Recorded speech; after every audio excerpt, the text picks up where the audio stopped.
Everyone, Assalamu alaikum. This is me, Dr. Aisha Malik. Welcome back to my YouTube channel. Now I discuss the topic of the medical physiology, and the topic name is surfactant. तो हम आज इसकी video में देखेंगे कि surfactant होता क्या है, इसकी सिक्रीशन के सोर्सेज क्या हैं, इसकी केमिस्ट्री क्या है, ये कैसे फॉर्म करती है और इसके फैक्टर्स जो कि नेसेसरी होते हैं वो क्या हैं और इसके फंक्शंस को हम डिटेल में डिस्कस कर लेंगे। तो वीडियो स्टार्ट करने से पहले आपसे छोटी सी रिक्वेस्ट है, अगर आपने हमारा चैनल सब्सक्राइब नहीं किया तो इसको सब्सक्राइब करें और इसका लाइक करना मत भूलेगा। अब हम बढ़ते हैं अपने वीडियो की तरफ। तो what is surfactant? Surfactant is the surface active material और the agent that is responsible for lowering the surface tension of the fluid. Surfactant हमारे पास सरफेस एक्टिव मटेरियल कह लें या एजेंट है जो कि रिस्पॉन्सिबल होता है कि हमने टेंशन जो फ्लूइड प्रेजेंट होता है सरफेस के ऊपर उसकी टेंशन को रिड्यूस करना है या उसको लो करना है। Surfactant that lies the epithelium और the alveolar lungs is known as the pulmonary surfactant. अब जाहिर सी बात है, जो जब भी लंग्स की बात आ जाए हमारे पास तो वहाँ पे पल्मोनरी जो है वो ज़रूरी आता है। And it decrease the surface tension on the alveolar membrane. ये एल्वुलर मेम्ब्रेन पर सरफेस टेंशन को डिक्रीज करती है। Sources of the secretion of the pulmonary surfactant. Sources में उन्होंने बेसिकली दो टाइप्स के सेल्स का जिक्र किया है कि दो टाइप्स के सेल जो कि सर्फेक्टेंट को सिक्रीट करते हैं। एक टाइप 2 एल्वुलर एपिथेलियल सेल, दूसरा क्लेरा सेल्स है। अब type 2 alveolar epithelial cells in the lungs which are called surfactant, जिसको हम सर्फेक्टेंट भी कहते हैं, सिक्रीटिंग एल्वुलर सेल्स और निमोसाइड। ये इसका मेनली वर्क जो है इन्होंने सिक्रीट करना होता है सर्फेक्टेंट सेल्स, जो कि इसका दूसरा नेम है, उसको निमोसाइट्स भी कहते हैं। Characteristics features of these cells is the presence of microvilli on their alveolar surface. अब इसकी कैरेक्टरिस्टिक फीचर इन सेल की ये कि इनके पास माइक्रोविली प्रेजेंट होते हैं इनकी एल्वुलर सरफेस के ऊपर। अब क्लेरा सेल्स सेकंड पे आता है। Clara cell which are situated in the bronchioles, जो कि हमारे पास ब्रोंक्यूल्स के ऊपर ब्रोंक्यूल्स में प्रेजेंट होते हैं या सिचुएट करते हैं, और इनको हम ब्रोंकुलर एक्सोक्राइन सेल्स भी कहते हैं। अगर हम आगे हम इसकी केमिस्ट्री की बात करेंगे तो chemistry of surfactant surfactant is a lipoprotein complex formed by the lipids, especially phospholipids, protein and ions। तीन मेनली उन्होंने चीज़ें बताई हैं। हमारे पास फॉस्फोलिपिड्स है और प्रोटीन्स है और आयंस है। अब फॉस्फोलिपिड में क्या चीज़ें आ जाती हैं? Phospholipids form about 75% of the surfactant is palmitoyl phosphofatidyl chlorine, जिसको हम DPC सिंपल वर्ड्स में कहते हैं।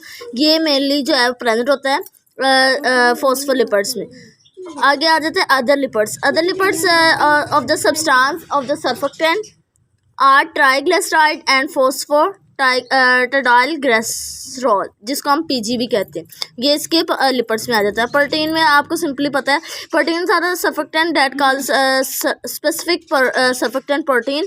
इसको हम स्पेसिफिक सर्फेक्टेंट प्रोटीन भी बोलते हैं। इसके आगे 4 उन्होंने मेन सर्फेक्टेंट प्रोटीन्स बताई हैं, जिसमें हमारे पास SPA, SPB, SPC और SPD 4 मेनली बताए। अब SPA और SPD मतलब स्टार्ट वाली और D वाली, ये जो है ये हाइड्रोफिलिक है, मींस कि ये इजीली वाटर को सोल्यूबल कर देती हैं।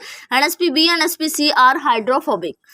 Surfactant proteins are vital components of the surface and the surfactant become inactive in the absence of the protein। Ions की बात कर लें तो आयंस में हमें सिंपली पता है कि कैल्शियम आयंस जो है इसमें हम डिस्कस कर सकते हैं। आगे इसकी फॉर्मेशन की बात कर लेते हैं कि सर्फेक्टेंट कैसे बनता है। टाइप 2 एल्वुलर एपिथेलियल सेल और the Clara cells have a special type of the membrane bounded organelles called lamellar bodies. अब टाइप 2 एपिथेलियल सेल और क्लेरा सेल जो कि सिक्रीशन हमने पीछे पढ़ा था कि सिक्रीशन का सोर्स होता है, वो दोनों सेल जो हैं वो स्पेशल टाइप के मेम्ब्रेन बाउंडेड ऑर्गेनेल्स होते हैं, जिनको हम लैमेलर बॉडीज भी कहते हैं, which form the intracellular surface of the surfactant, जो कि सर्फेक्टेंट का इंट्रासेलुलर सरफेस जो है वो बनाते हैं। Laminar bodies contain surfactant phospholipids and surfactant proteins. These materials are synthesised in the endoplasmic reticulum and stored in the laminar bodies. ये क्या होता है कि ये सरफेस ये मटेरियल जो है ये सिंथेसाइज हो जाते हैं एंडोप्लाज्मिक रेटिकुलम में, और जाके ये स्टोर कहाँ पे होते हैं? लैमिनर बॉडीज़ के ऊपर। by means of exercise. अब exercise के through lipids and proteins of the laminar bodies are released into the surface bodies lining the alveoli. अब जो lipids और protein होते हैं laminar bodies के वो release कर दी जाते हैं surface के fluid के ऊपर lining the alveoli. alveoli की lining करने के लिए here in the presence of the surfactant protein and calcium the phospholipids are arranged into the lactoid structures called tubular myelin. अब यहाँ पे क्या होगा कि presence of surfactant यहाँ पे सर्फेक्टेंट की प्रोटीन्स और कैल्शियम पहले से प्रेजेंट है तो फॉस्फोलिपिड्स अरेंज होंगे और एक स्ट्रक्चर बनाएंगे जिसको हम मायोट्यूबुलर माइलिन भी कहते हैं. Tubular myelin is turn converted into the surfactant in the form of film that spread over the entire surface of the alveoli. Simple बात है कि जो हमने पहले इनकी जो मिलकर जो है वो बॉडीज़ बनेगी. बॉडीज़ बनने के बाद वो ऊपर जो है वो सरफेस के ऊपर जाके एक लेयर बनाएंगे. अब वो लेयर जो है वो अरेंज होगी. उस लेयर को हम जो है वो ट्यूबुलर माइलिन कहेंगे. ट्यूबुलर माइलिन आगे कन्वर्ट होगी फिल्म के ऊपर जो कि स्प्रेड हो जाएगी पूरी सरफेस of alveoli के ऊपर. Most of the surfactant is absorbed into the type 2 alveolar caterpillars and the products are localized into laminar bodies for recycling. अब laminar bodies recycling के लिए दोबारा उसको लोडेड कर दिया जाता है. आगे इसके फैक्टर्स की बात कर लें तो फैक्टर्स में इसके आ जाते हैं. Formation of the surfactant required many substance. Formation of the surfactant required many substance. Formation of the tubular myelin required DPP, C, PG and hydrophobic proteins SPB and SPC. Formation of the अब जो चीज़ें हमें ज़रूरी हैं जिसके बगैर जो है वो सर्फेक्टेंट नहीं बन सकता या सर्फेक्टेंट स्प्रेड आउट नहीं हो सकता वो उन्होंने चीज़ें बता दी हैं. वो हमारे पास DPPC PG है. मतलब कि ये हमारे पास आ जाती है फॉस्फोलिपिड्स. ये अदर लिपिड्स में आ जाती है और ये हमारे पास जो है वो प्रोटीन्स कह लें आप जो मैंने अभी आपको पीछे बताई हैं. आगे इसकी फंक्शंस की बात कर लें तो फंक्शन में हम देखते हैं कि सबसे पहले तो टेंशन को रिड्यूस करती है और प्रिवेंट करती है कि हमारे पास लंग्स जो है वो आपस में कोलैप्स ना हो. क्योंकि अगर लंग्स कोलैप्स होना शुरू हो जाएं तो वो बिल्कुल डैमेज की तरफ चलना शुरू हो जाते हैं या आप कह लें वो बिल्कुल ख़त्म हो जाते हैं. आगे surfactant act as a following mechanism. उसका मैकेनिज्म क्या है वो हम मैकेनिज्म देखेंगे. तो surfactant phospholipids molecule in the surfactant has two portion. अब फॉस्फोलिपिड्स मोलिक्यूल सिंपल ये एक मोलिक्यूल है. इसके अब 2 पोर्शन उन्होंने बना दिए.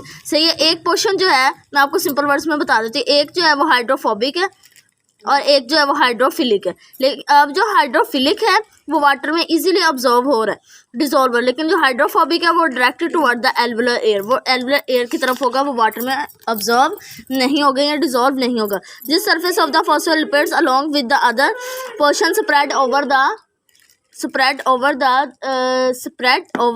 the alveoli and reduce the surface tension. SPB and SPC play a vital role in the process. Surfactant is responsible for stabilization of the alveoli which is necessary for the collapsing tendency. अब surfactant responsible होता है कि stabilise किया जाए alveoli को जो कि ज़रूरी होता है कि कोलैप्स ना किया जाए. अब आगे इसका थर्ड पॉइंट आ जाता है play an important role in the inflation of the lungs. यानी कि हमारे पास जो लंग्स हैं उनकी प्रेशर को भी मेंटेन करना सारा वर्क जो है वो सर्फेक्टेंट के हिस्से में आ जाता है. अब यहाँ पे उन्होंने बताया in the foetus the secretion of the surfactant begins after the 3rd month. जो हमारे पास फिटस होता है जो कि मदर के साथ मदर से अभी अटैच नहीं होता बिल्कुल मदर के अंदर होता है. तो वो क्या होता है कि वहाँ पे सर्फेक्टेंट अभी बिगन नहीं होता 3 मंथ के बाद होता है. Until birth the lungs are solid and not expand. यहाँ तक कि उसके जो लंग्स होते हैं वो सॉलिड होते हैं और वो एक्सपैंड नहीं हुए होते. तो soon after the birth the first breath start because the stimulation of the respiration enters by hypoxia and hypercapnia. Although the respiration movement are attempted by in the infant, the lungs tend to collapse repeatedly, and the pressure of the surfactant in the alveoli prevents the lungs from collapsing. अब ये जो surfactant है वो मैंने पीछे भी बात बता दी थी कि हमारे पास ये कोलैप्सिंग के बिल्कुल जो इसकी ये टेंडेंसी होती है कि ये लंग्स को कोलैप्स नहीं होने देता ना इनको आपस में रगड़ खाने देता है. क्योंकि अगर ऐसा हो तो लंग्स जो है वो बिल्कुल डैमेज आउट हो जाए. मैंने आपको पहले बताया बल्कि वो बिल्कुल ख़त्म हो जाएंगे. आगे इसका लास्ट और 4th one another important function of the surfactant is its role in the defence within the lungs against infection and inflammation. अब इसका मेन जो इम्पोर्टेंट आप कह सकते हैं कि इसने जो है वो इन्फेक्शन और इन्फ्लेमेशन के भी अगेंस्ट जो है ना इसको डिफेंस जो है दिखाना होता है. हाइड्रोफिलिक प्रोटीन हमारे पास SP-A और SP-D थी। Destroy the bacteria and viruses, ये वायरसेस और बैक्टीरिया को जो है वो डिस्ट्रॉय करते हैं। These two protein also control the formation of the inflammatory mediator. आगे इसके उन्होंने बता दिया हमारे पास इफेक्ट में आ जाता है कि रेस्पिरेटरी डिस्ट्रेस सिंड्रोम और hyaline membrane disease is the condition characterised by the collapse of the lungs because of the absence of the surfactant in infants. अब क्या होता है कि ये कंडीशन हमारे पास उस वक्त आती है जब हमारे पास लंग्स कोलैप्स होना शुरू हो जाते हैं। और लंग्स किस वजह से कोलैप्स होते हैं? क्योंकि वहाँ पे हमारे पास सर्फेक्टेंट की लेयर कह लें या सर्फेक्टेंट प्रेजेंट नहीं होता, सर्फेक्टेंट वहाँ पे एब्सेंट होता है। और deficiency of the surfactant occur in the adult also it is called the adult respiratory distress syndrome. अगर ये अडल्ट में होगा तो अडल्ट रेस्पिरेटरी डिस्ट्रेस सिंड्रोम इसको हम कहेंगे ARDS। In addition the deficiency of surfactant increase the susceptibility for bacteria and the viral infection. और ये वायरल इन्फेक्शन और बैक्टीरिया इन्फेक्शन से भी प्रिवेंट करती है और ये हमें महफूज रखती है। तो यहाँ तक था आज का हमारा टॉपिक। अगर आपको हमारी वीडियो अच्छी लगी तो इसको लाइक करें, शेयर करें और कमेंट करना मत भूलिएगा। मिलते हैं अगले वीडियो में, तब तक के लिए अल्लाह हाफिज़, बाय बाय, अपना ख्याल रखिएगा, खुदा हाफिज़।